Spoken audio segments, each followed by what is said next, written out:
Shalom, selamat pagi Bapak Ibu, saudara-saudari yang dikasihi dalam Yesus Kristus. Pagi ini kita kembali lagi dalam Rehat Renungan Harian Toraya edisi 12 Agustus 2026.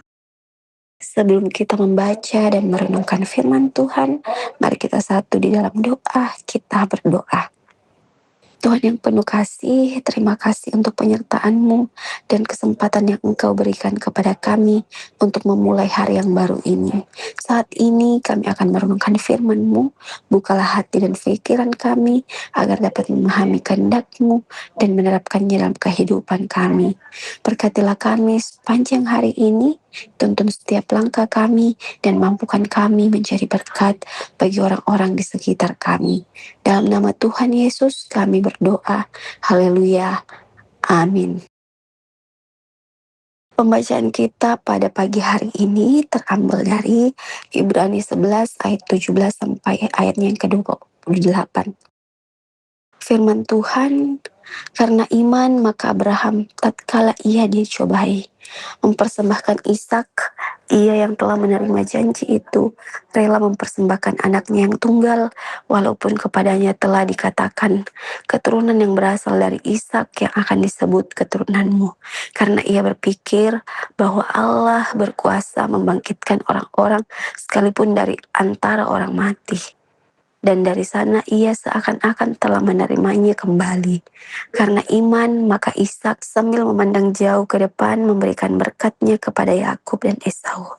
Karena iman, maka Yakub ketika hampir waktunya akan mati, berkati kedua anak Yusuf, lalu menyembah sambil bersandar kepada kepala tongkatnya.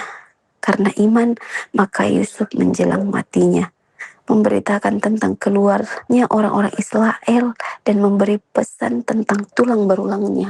Karena iman, maka Musa setelah ia lahir disembunyikan selama 3 bulan oleh orang tuanya, karena mereka melihat bahwa anak itu elok rupanya dan mereka tidak takut akan perintah raja.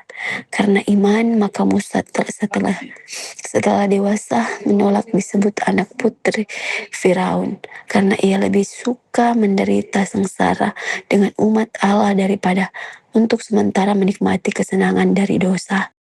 Ia menganggap penghinaan karena Kristus sebagai kekayaan yang lebih besar daripada semua harta Mesir, sebab pandangannya ia arahkan kepada upah.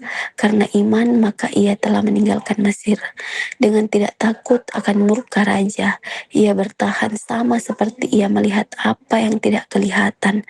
Karena iman, maka ia mengadakan Paskah dan pemercikan darah supaya pembinasaan anak-anak sulung jangan menyentuh mereka. Amin. Tema kita pada saat ini yaitu mewariskan jejak kehidupan.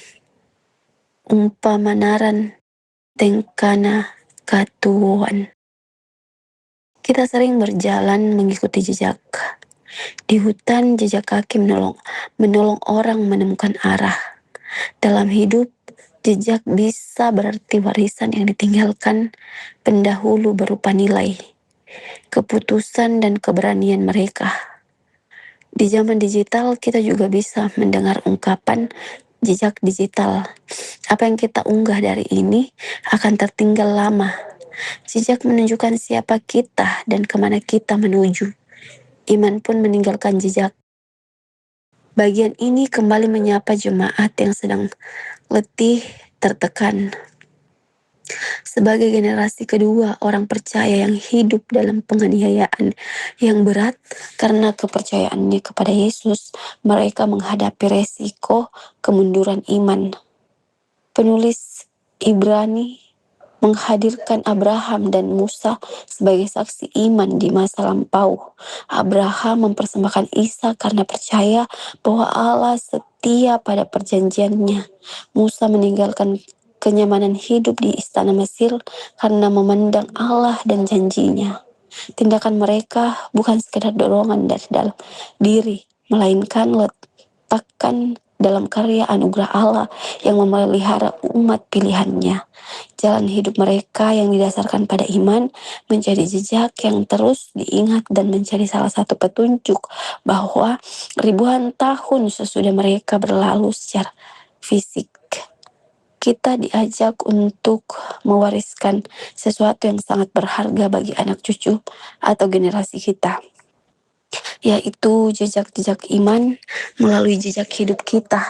Jejak itu akan terus bercerita lintas generasi, dan setiap keturunan akan memegahkan pekerjaan-pekerjaan Tuhan. Jadi iman bukan urusan personal saja, melainkan sesuatu yang kolektif, bahkan di dalam kekerabatan. Karena itu pegang teguh dan wariskanlah itu kepada generasi berikutnya. Amin. Mari kita kembali satu di dalam doa. Kita berdoa. Tuhan yang penuh kasih, terima kasih untuk firman-Mu pagi hari ini. Kiranya apa yang kami renungkan dapat menjadi pedoman dalam menjalani hari ini. Berikan kami hati yang bijaksana, kekuatan dan sukacita dalam setiap langkah, sertai dan lindungi kami sepanjang hari. Dalam nama Tuhan Yesus kami sudah berdoa. Haleluya. Amin.